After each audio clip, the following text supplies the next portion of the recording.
Joining us now is the great Malabite himself for newspaper stories around the world. Arise News analyst Emmanuel Efeni. Great Malabite. Action.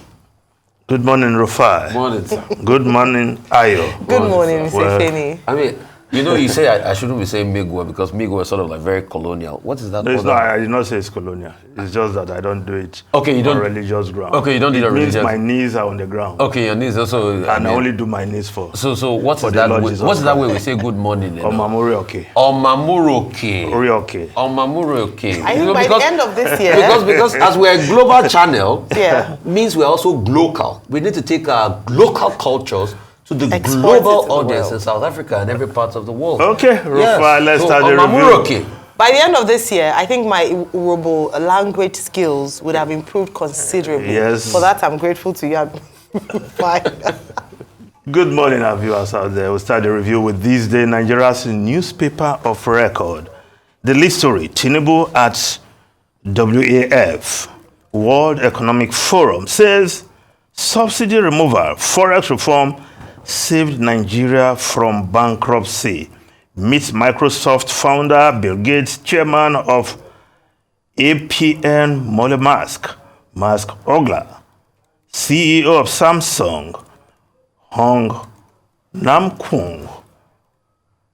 Others. Secures $600 million Danish investment to expand Nigeria's existing seaport. Here's the president at the World Economic Forum yesterday. Had his time at that panel discussion. Of course, what stood out was his remark on subsidy removal. He said, but for the removal, by now Nigeria should have been a bankrupt state. Well, the issue of subsidy, the president has dealt with from day one. But Nigerians are still talking about the fallout and whether indeed we are not bringing subsidy through some back door, given the value of the naira and, of course, the fact that we still import a lot of our products from outside the country, which is not good for the country. But the president there holding his own among world leaders and business leaders there in Riyadh.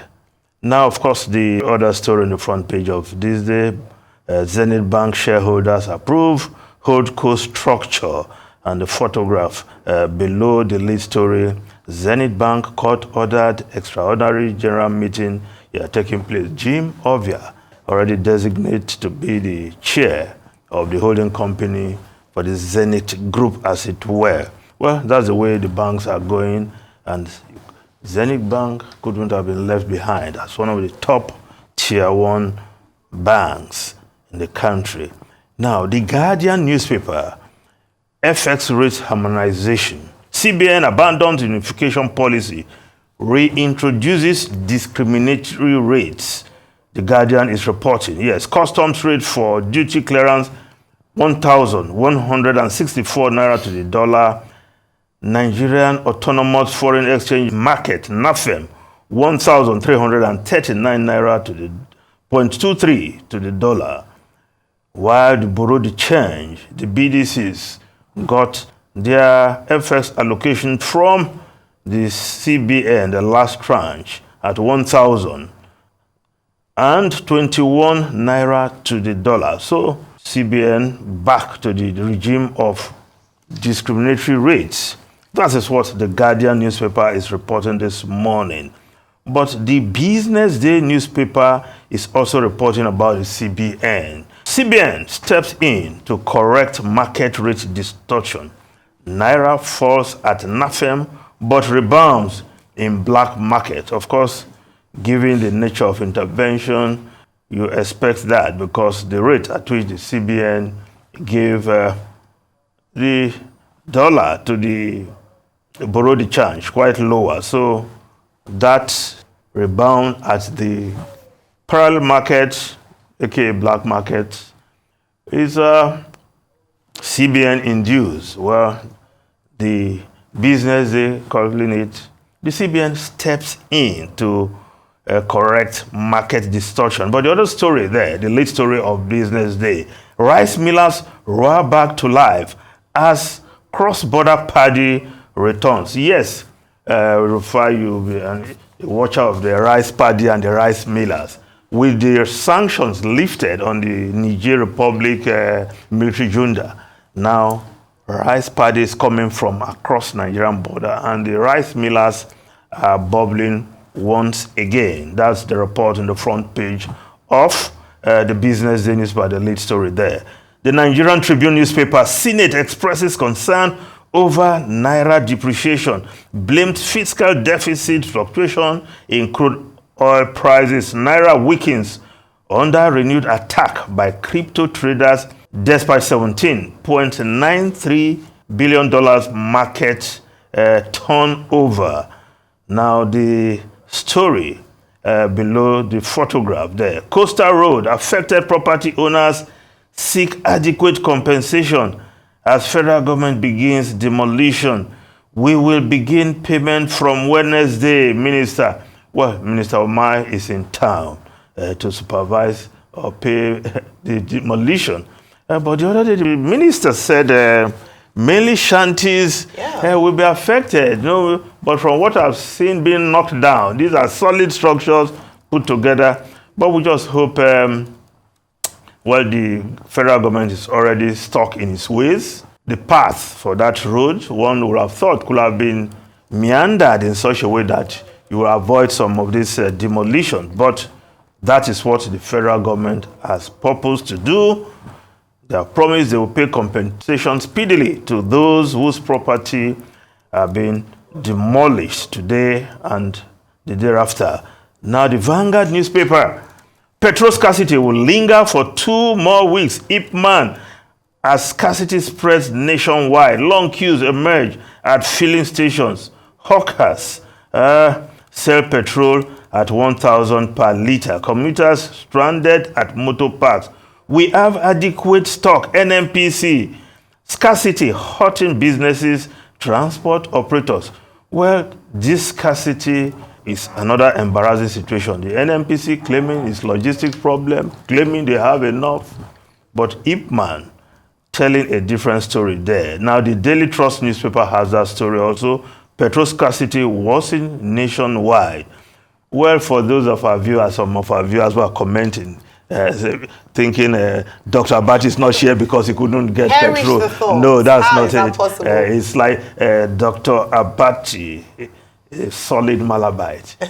He's slightly indisposed. I'm sure he will shake off that ailment by tomorrow. He should be here for action, as Malabites are known for. Now, the New Telegraph newspaper, the story below the photograph, PDP will resist APC's plot to turn Nigeria into a one-party state, party's BOT chair. Says members' grievances will be resolved soon. Oyo local government poll, PDP wins all 33 chairmanship seats. Sounds very familiar. Local government election across the country. The ruling party has a way of clearing all seats. Some democracy there. Now, the Abuja Inquirer, Suleja prison break, fears over heightened crime in Abuja. Nigerian Correctional Services yet to furnish police with data of escapees. FCT command talks tough.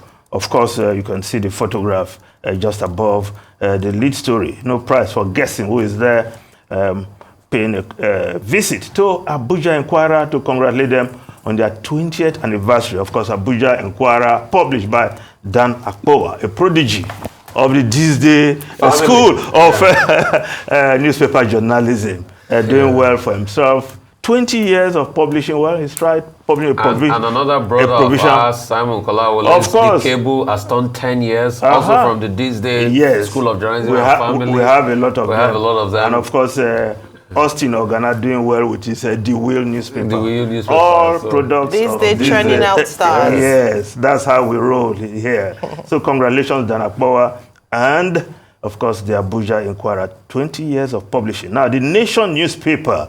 We look at the stories above the masthead. Electricity crisis Lagos, Edo, Oyo await neck nod. Enugu, Ekiti, others blaze the trail. While the other story beside, just above the masthead, bandits, terrorists killed 90 policemen in 1 year. How to prevent losing men by Okiro. Mike Okiro, former IG of police. Well, sad story, the number of policemen killed by bandits. Now, if we just move over to the Daily Independent newspaper, of course, the story below the photograph there, Rivers crisis. Local government chairman asked court to order state IGP orders to secure them. Of course, the ding-dong in Rivers State is still on. And another story there in the Daily Independent newspaper, Ganduje's probe. Kanu Commission holds inaugural sitting today. Well, Abdullahi Ganduje, the APC chair, well, no peace for him yet because he has his day. He will have his day at the tribunal set up, or the commission set up by the Kano state government to look into activities of his administration.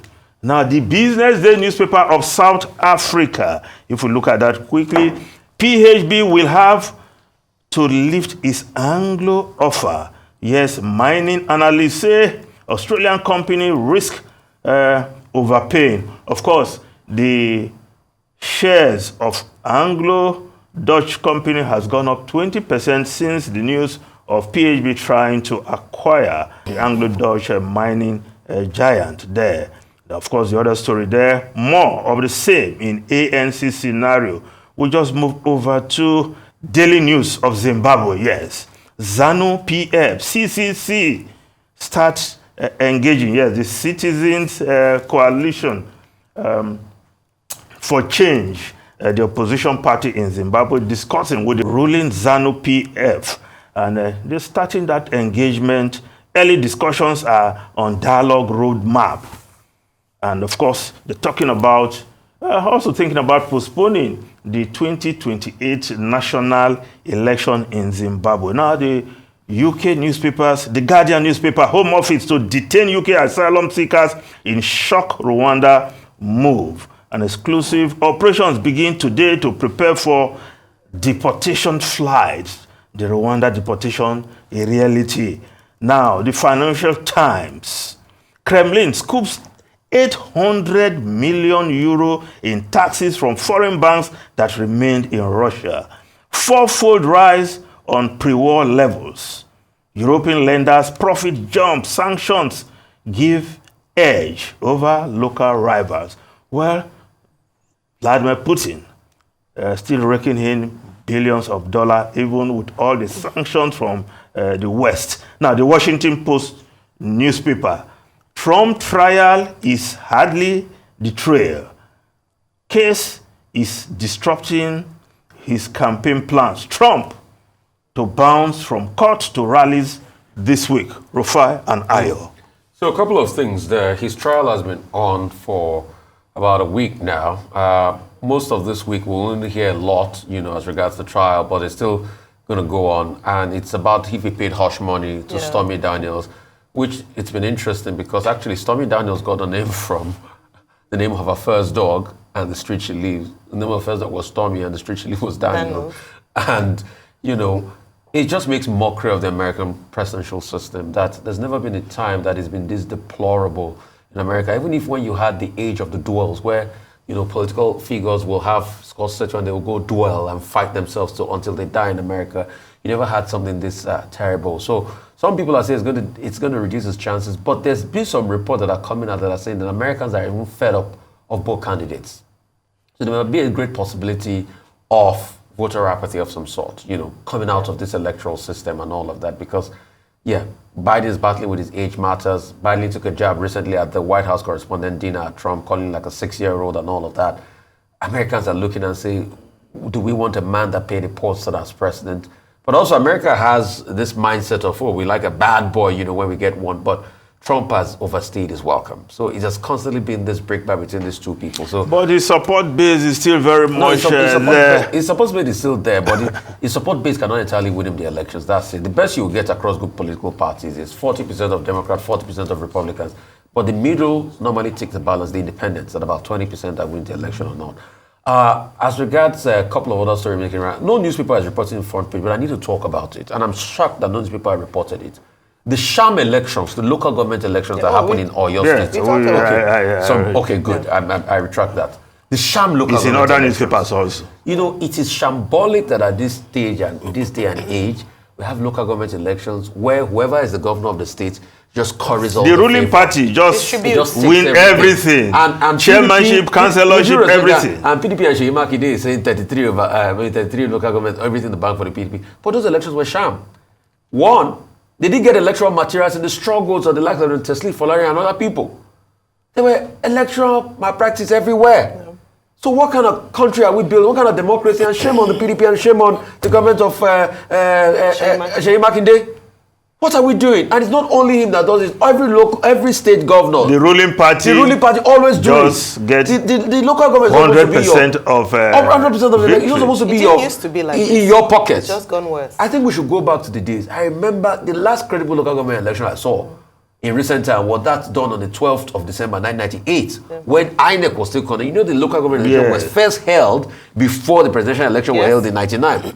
I think that we should go back to that INEC conduct because people are just making a mockery of the case. It's not in the papers, but I think the cable reported it, and it was a very good story, human angle story. The fact that the MRI is not working in University College Hospital Ibadan. I think the authorities must do something about it. So I am at sea. If our hospitals, a premier hospital like UCH does not have an MRI, I want to use 1 trillion to do a coastal road of 47 kilometers. In fact, on investigation, I hear that most of those areas in the southwest is Afe Babalola University teaching hospital that serves them with MRI. Or else you go to Lagos. When you check MRI availability, there's an MRI in University College Hospital in Ibadan, but it's not working. You sure there's none in the city of Ibadan? And it's a very low grade MRI, you know, it's a 0.2 Tesla, where you have MRIs with other power. You know, there might be some others, but predominantly most MRIs are in Lagos, Abuja, and Port Harcourt, where you know people have financial viability to be able to buy. But for a premium hospital like that that's not in a good working condition and they reported it, I think it's something we should look at. I mean, I would have thought that the Minister of Health, Mr. Pate, would have seen how can we revamp infrastructure in the federal medical centers or the state hospitals and this beacon because, you know, I cringe. You know, we have a coordinating minister for health. Yeah, Dr. Ali Pate. Dr. Ali Pate. And this was the same UCH that the Saudi royal family used to come and get their healthcare in the 80s. And it doesn't have a working MRI. But Rufai, you can do the Lagos-Calabar Road and buy your MRI scan machine. And do both. So it's not as if... I'm saying in terms of priorities. And we're talking in terms of priorities. That's what we're saying. And bringing back to that Lagos, Calabar Road. Calabar Road. Let's not deceive ourselves. That 700 kilometers, when will it be completed? Because as at the time the minister was here, we asked him, he said they've not even done the final design of the 700 kilometers. Even the document he shared, if my memory serves me right, are just allotments of, sections they picked in those, kilometer base and all that. And you don't even have a complete cost as regards that. So what's the rush about it for 7 kilometers for over 1 trillion, where there are many other roads that can also produce... Well, if we link Eco-Atlantic to the Lekki and that's free trade. Critical. So Eco-Atlantic... So that may just be critical, So, I mean, what's the... Rufai, you don't know that is critical?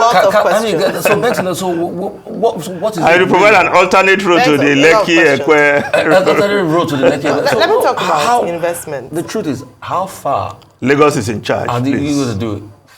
You shouldn't sow that at the expense of other people. Yes, I mentioned that, and I still maintain that the Lagos State Governor and the Commissioner for Tourism should be championing Landmark's case because of the tourist attraction to the state. If we're saying that we're trying to improve and attract more people, they should be speaking up for that. They will tell you that they have many more beachfronts. For investors to go and develop. So the one that's already developed, you leave that and then go and invest more money. How does that mean? They'll pay compensation. How much? They'll pay compensation. That's what you're spending a lot of money to defend Speaking of the compensation, I showed you the document. It was just on the 20th of April, they were saying they wanted to have a scoping for EEI, Environmental Impact Assessment. That also have been done even before, yes, absolutely. Although some people have argued that, you can keep looking at it again and reviewing environmental. There are many things we should ask ourselves. Is this rush for the demolition? But there's a rush to kickstart that project. Why? Perhaps that's what it may be a question beyond the minister. Okay, all right. Well, let me talk about investments, and a good one for the Tinubu administration. We've talked about it a number of times, how he has yes, very well as the chief marketing officer, chief investment officer, chief foreign affairs officer of the nation. I'm speaking like Dr. Abati this morning in terms of his role as chief marketing officer. But in terms of his outing, the number one diplomat to Riyadh, where the World Economic Forum is taking place currently, I must say that the words, the optics, very good, $600 million through Musk. And they've talked about how they have in the past worked to support in infrastructural development in Nigeria, citing the Ogun State example. And I say this because Musk has enjoyed business in Nigeria for many years. So this is, it's not altruistic. It is also for their own benefit. They're saying that it's time for Nigeria to have bigger vessels come. And in order to do that, they had to expand the port. So they are willing to invest. So they've seen that it's a viable opportunity for them to invest in the port. And I think that's really fantastic. Hopefully, beyond the conversations, it would amount to contracts being signed and the money actually coming here. That much needed foreign investment we've been talking about and just attracting that. And also Samsung, he had a conversation with Samsung as well, and saying that Samsung as well is another company that has enjoyed goodwill in Nigeria in terms of the market. One thing the president keeps talking about on his trips abroad in attracting investment is the number of people, the population, and the fact that as the most populous country on the African continent, we should be the investors' haven. I keep talking about that. But one thing that has discouraged perhaps companies from coming is the lack of enabling environment for doing business. If you look at the legal structure, we talk about bottlenecks when it comes to cases, you stay in court for so long, so our judicial system has to be visited. Then we look at repatriation of funds, even though CBN has said they're doing a lot to ensure that that's a smoother process. But if the president is going out to assure investors that this is an investor's haven, they must see it. They read the news, they watch the news, they see what is happening. There's still a lot of work to be done at home. There's still a lot of work to be done at home. So whilst I love the fact that he's going out there and just presenting Nigeria and saying this is the best place to come, it must also show by working. It must show and it must be demonstrated by the efforts his administration is making to ensure that businesses are protected here in Nigeria, not just foreign businesses, but local businesses as well. So I think there's a lot of work to be done back home to assure investors that this is the place to bring their monies, where they wouldn't be faced with bottlenecks and corruption and people wanting to have their fingers or their palms rubbed, which has discouraged investments in the past. Then going to the UK with Rishi Sunak, when we talk about what's the rush, this is also the question I would ask with his Rwandan plan. It has been. I mean, we talked about this last week about how his flagship program to stop this migration. I don't know how that's going to work with affect his elections this year, because they have said Scotland, for instance, is on high alert because there might be protests and, if not properly handled, violence, because a number of people are not in agreement with that. The UK always prides itself as this bastion of upholding of human rights and rights of everyone. But this seems for a number of people as an infringement on human rights, especially with the way that they are going about it. Now they're saying that when asylum seekers go to their centers, because usually what they do is that they go weekly or bi-weekly, depending on the agreement, to sign to ensure that they are still where they're supposed to be. Then they will arrest them, put them in detention, and they're on the next plane to Rwanda. That doesn't seem well. So in terms of yes, I know he wants to leave a legacy of being able to tackle the high rate of illegal migration, but he also must do it with heart and with conscience, and must be able to respect the rights of the people and ensure that people will not go against him in this quest to be that champion of fighting illegal migration. Maybe at the other end too, there's a willing recipient nation, Rwanda. No, yeah, there's waiting to benefit from which whatever about 200 to 300 million, I think, pounds. That's what they say. It's costly. But the reason for it, let me answer your question, is this: the very big right wingers. Net migration is a big problem in the UK. Always has been. And it's a big election sticking point. So the very big right-wingers have seen Rishi Sunak as weak if he can't clamp down on an increase in net migration. So this is trying to do is resolve the Rwandan issue, get it to pass, which I think the House of Lords. Yeah, the law is already in place. The king starts given shift his stamp. After he shifts people, consolidates on 1 or 2 weeks, then calls election. That's why you see he's not be able to give an election date now. I doubt it very much if this will change things for him for election. Because he wants to now go on the campaign trail and say, you know what, I'm strong, I fixed net migration, now they're going to Rwanda. So it's all political in the end. Of course. With all the subventions Rishi is giving now. But also, to the Tinubu visit, one part of it that I like, and commendations to Tinubu, when he does well, I say he does well, is the deal with Microsoft that you're looking at. I've always advocated for harmonization of data. We have many data touch points, from your BVN to your NIN number to everything. Yeah. So Microsoft is trying to say, okay, we have to, coalesce those data under identity units to be able to use for taxes and things like that and all of that. Pretty much a system I've been talking about, like the system run in India called the Aadhaar system, where with just one Aadhaar number, you have all your data touch points in one place. In fact, some people during local flights don't even carry, other identity and all of that because of the Aadhaar number. So if we can ensure that deal works with Microsoft and we have all these data touch points come together, number one, it's going to give us a very big database because we're quite a big country. And secondly, it's going to help with taxes and everything like that. I mean, if he gets that right, that's going to be a big kudos to him. Yeah. So I saw that on the byline. Yes, a good conversation. Maersk, yes, they've been constant investment in Nigeria. They have. I will have thought those that have a very strong position in the ports and things like the likes of AP Mola and all of that, you should also solve the challenges of those ones and make things better. And also the Calabar ports, which the general manager Olumati was coming out to say recently that because it's not been properly dredged, you've not had as much vessels as you want to have. Yes. Yeah. So that's another thing we should also look at as regards expanding this infrastructure. Well, but as regards the identity one, I'm really excited about Talking about the ports, I hope everything will not be in Lagos. There's the Warri port. There have been conversations around that. Ports, there's the Cocoa port, a number of other ports that can take traffic out of I hear we Lagos. need to go. Yeah.